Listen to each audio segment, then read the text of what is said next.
nomor peserta 017 mengambil tema merawat persaudaraan di tengah masyarakat multikultural dengan mengambil rujukan Al-Quran, Quran Surat Al-Hujurat ayat 13 dan Quran Surat Ali Imran ayat 103. Bismillahirrahmanirrahim. Assalamualaikum warahmatullahi wabarakatuh.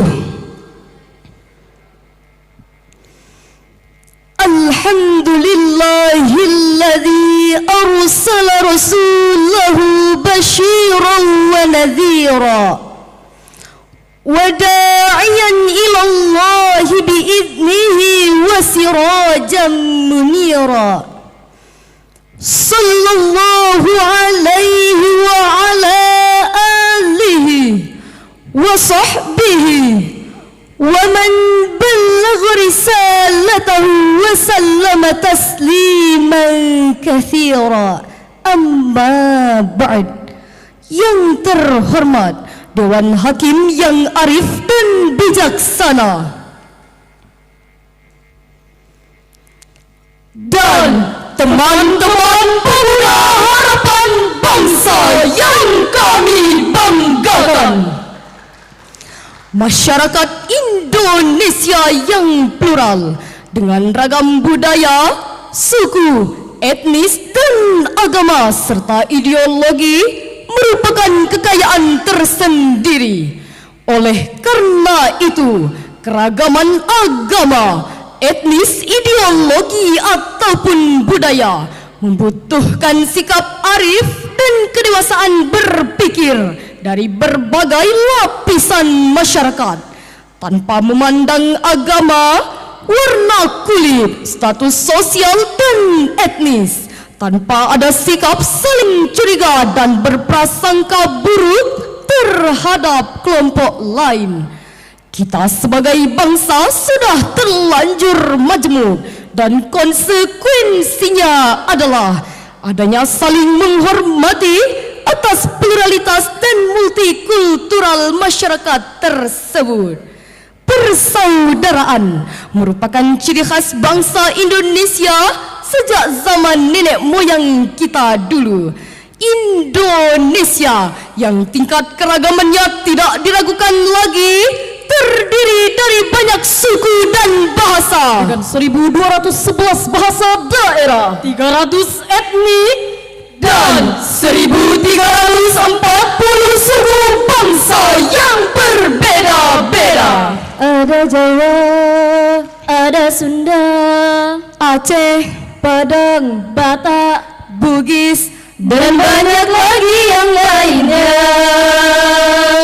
Sejak tahun 2000 terdapat 6 agama resmi yang diakui di Indonesia, yaitu agama Islam, Kristen Katolik, Protestan, Hindu, Buddha dan Konghucu, terdiri dari banyak pulau besar dan kecil.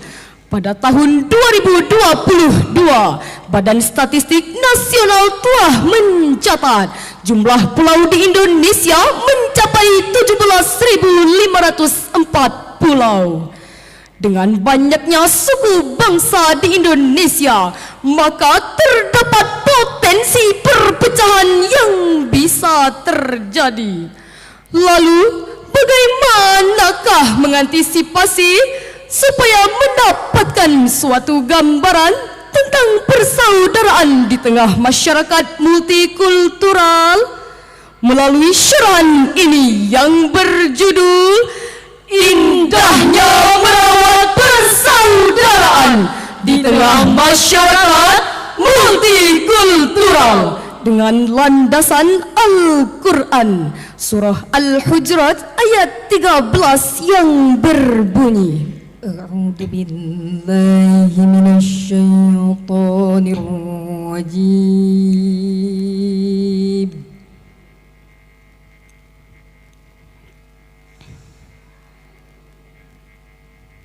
Bismillahirrahmanirrahim. Bismillahirrahmanirrahim.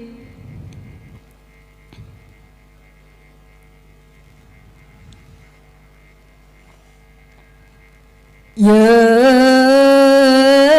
ayyuhan nasu inna khalaqnakum min dzakarin wa untha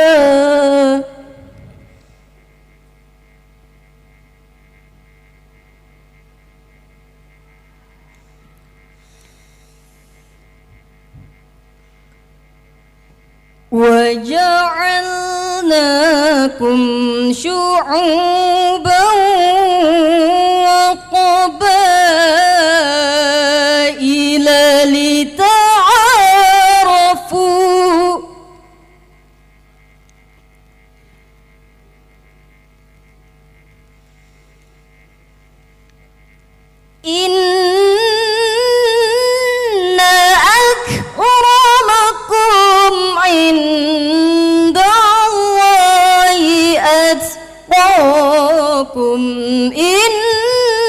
Innallaha alimun khabir.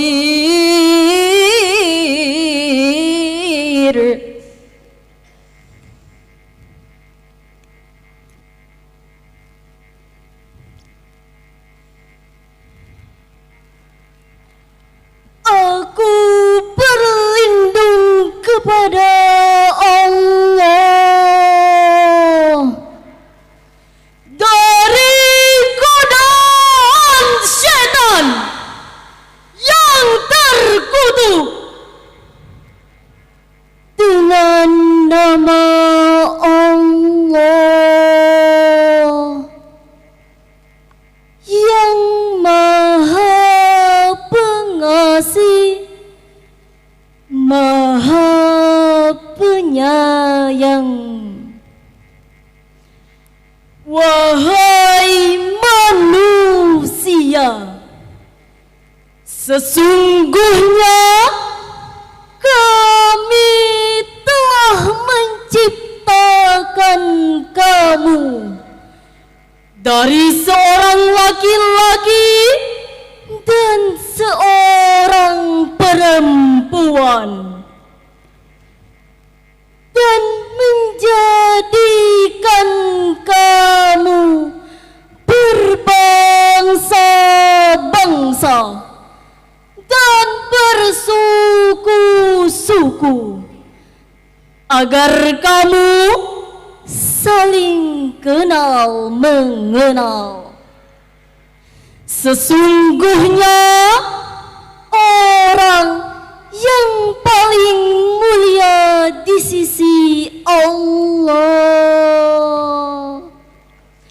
ialah orang yang paling takwa di antara kamu. Sesungguhnya Allah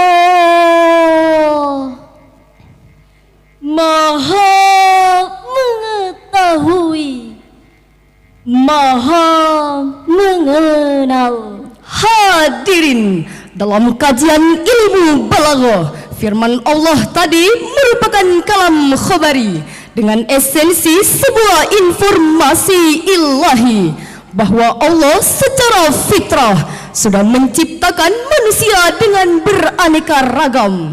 Hal tersebut sejalan dan sejalin dengan pemahaman kontekstualisasi ayat sebagaimana yang disampaikan oleh Syekh Az-Zuhri yang bersumber dari Ibnu Munzir, Ibnu Abi Hakim dan Baihaqi yang dinukil dalam kitab Ad-Dalail bahwa secara tekstual ayat tersebut diturunkan sebagai teguran kepada Bani Bayyadah ketika Rasulullah memerintahkan kepada Bani Bayyadah untuk meminta maaf kepada mereka, yakni dengan menikahkan putri-putri mereka kepada budak-budak mereka yang bernama nama abihin.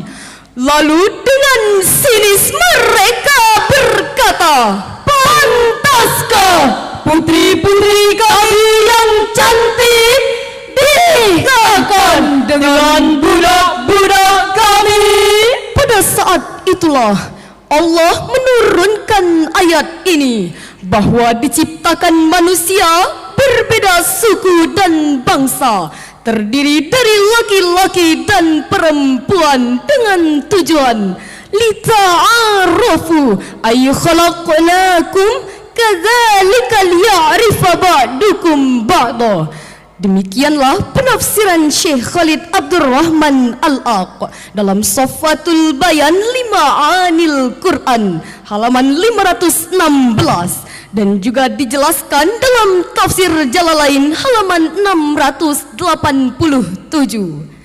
Meskipun ayat ini secara tekstual ditujukan kepada Bani Bayyadah, namun secara kontekstual merupakan landasan etis sosiologis untuk merajut kebersamaan umat beragama di tengah-tengah keragaman multikultural, termasuk dalam konteks indahnya merawat persaudaraan di tengah masyarakat multikultural. Ma'asyiral hadirin rahimakumullah, oleh sebab itu pemerintah adalah saudara bagi rakyat, penguasa adalah saudara bagi masyarakat yang diurusnya. Karena itu, dalam rangka merawat persaudaraan dan keutuhan NKRI di tengah-tengah keragaman yang sangat tinggi, kami mengajak kepada saudara-saudara untuk menjauhi sikap diskriminasi yang tidak terpuji. Dengan cara kita harus saling membuka diri, saling menjalin komunikasi, saling bersinergi dan saling melengkapi, agar tidak ada dusta di antara kita. Betul, realita berbicara. Hanya gara-gara berbeda bendera, berbeda organisasi, berbeda partai politik, rakyat kita gampang saling mencaci maki. Gara-gara berbeda suku, bangsa dan etnis, kita mudah terprovokasi. Gara-gara beda pilihan, kita jadi saling bermusuhan. Bahkan hanya gara-gara beda pemahaman dalam mendukung satu golongan, kita saling tendang, bantai, dan bahkan saling menghujat satu sama lainnya. Na'udzubillah, summa na'udzubillah. Apa yang kita cari, wahai saudaraku? Sebagai jawabannya, marilah kita simak firman Allah di dalam Al-Quran surah Ali Imran ayat 103. Wa'tasimu bihablillahi jami'an wa la tafarraqu.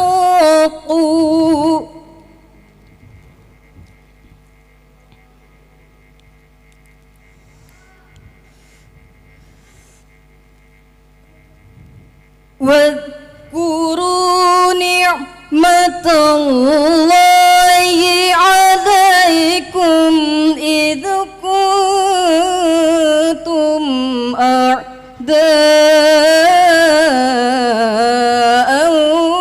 فألف بين قلوبكم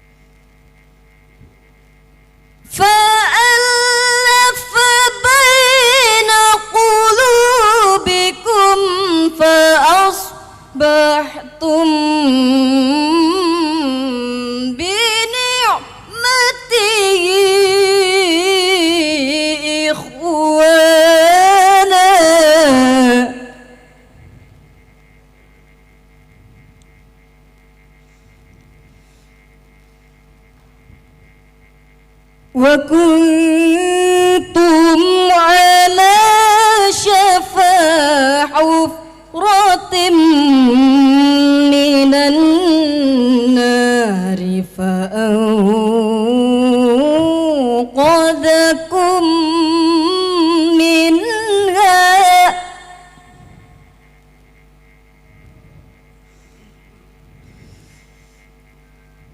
kadzalika yubayyinullahu lakum ayatihi la'allakum tahtadun.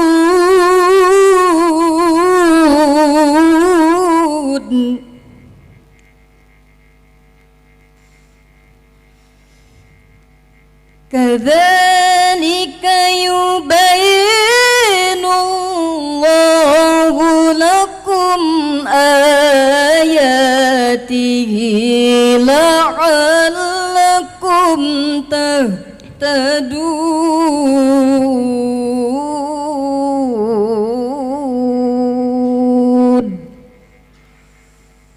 Shadaqallahul azim. Dan berpeganglah kamu semuanya kepada tali agama Allah, dan janganlah kamu bercerai-berai, dan ingatlah akan nikmat Allah kepadamu ketika kamu dahulu bermusuh-musuhan, maka Allah mempersatukan hatimu, lalu menjadilah kamu karena nikmat Allah orang-orang yang bersaudara, dan kamu telah berada di tepi jurang neraka, lalu Allah menyelamatkan kamu daripadanya. Demikianlah Allah menerangkan ayat-ayatnya kepadamu agar kamu mendapat petunjuk. Maha benar Allah yang maha agung dengan segala firman-Nya. Hadirin, secara semantik ayat ini diawali dengan sighatul amr yang bermakna perintah, sedangkan kaidah usul fikih menyatakan al-aslu fil amri lil wujub, asal suatu perintah adalah kewajiban. Dengan demikian wajib bagi kami, saya, saudara, dan kita semua untuk terus selalu memupuk kesatuan, membina kebersamaan, dan merawat persaudaraan, saling menghormati dan saling menghargai di tengah masyarakat multikultural. Inilah esensi instruksi ilahiyah yang terangkai indah pada kalimat wa'tasimu bihablillahi jami'an wa la tafarraqu, ay amarahum bil jama'ah wa nahahum 'anit tafarruq. Allah memerintahkan kepada kita semua untuk terus selalu bersatu padu dan jangan berseteru. Demikianlah penjelasan Imam Ibnu Katsir di dalam Tafsirul Qur'anil Azim. Lalu bagaimana apakah relevansinya dengan kehidupan bangsa kita? Alhamdulillah hadirin, walaupun Indonesia memiliki keragaman adat istiadat, suku, bangsa, bahasa, bahkan agama, tetapi Bhinneka Tunggal Ika yang bermakna walaupun berbeda-beda tetap satu jua, mampu merajut persatuan dan kesatuan bangsa Indonesia tercinta. Hadirin, dari uraian tadi dapat kita simpulkan bahwa perbedaan dan keragaman merupakan fitrah sekaligus rahmat dari Allah bagi negara kita. Atas keragaman itu kita nikmati, kita syukuri, dan kita jalani dengan sedikit membuka diri, saling menjalin komunikasi dan silaturahmi. Itulah salah satu bukti kita merawat persaudaraan di tengah masyarakat multikultural sepenuh hati. Semoga Allah tetap memberkahi. Amin ya Rabbal Alamin. Dari sekian banyak pemuda, hanya dia yang selalu dinanti. Beragam budaya, beragam bangsa, jadi kebanggaan seluruh negeri. Akhirul kalam, wassalamualaikum warahmatullahi wabarakatuh.